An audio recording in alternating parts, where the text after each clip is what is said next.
25শে ফেব্রুয়ারি মঙ্গলবার। এখন সন্ধে প্রায় 6টা সাড়ে 6টার মতন বাজছে। আর উজ্জ্বল বলছিল ওর ভীষণ খিদে পেয়ে গেছে সন্ধেবেলায়।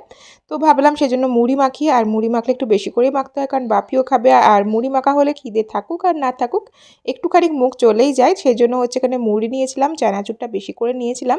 এই চানাচুরটা ভীষণ টেস্টি ছিল, বেশ নোনতা মিষ্টি স্বাদের। আর একটু বেশি করে পেঁয়াজ কুচি, ধনেপাতা কুচি, চাট মশলা, আর তার সাথে অল্প বিট নুন দিয়ে মাখিয়ে নিয়েছিলাম, একটুখানি সর্ষের তেল। ভীষণ ভালো লাগছিল খেতে। তার সাথে সাথে আমি এখানে কোটা ফ্যাক্টরি দেখছিলাম, আর কয়েকটা এপিসোডই বাকি আছে। আর তোজো তার নতুন বইটা নিয়ে চলে এসেছিল।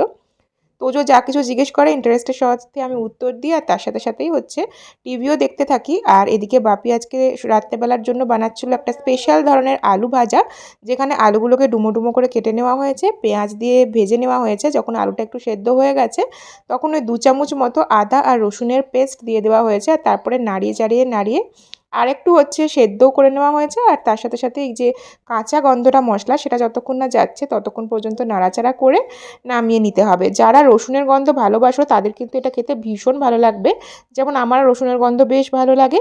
আজকে ডিনার ছিল একদম সিম্পল কিন্তু ভীষণ টেস্টি।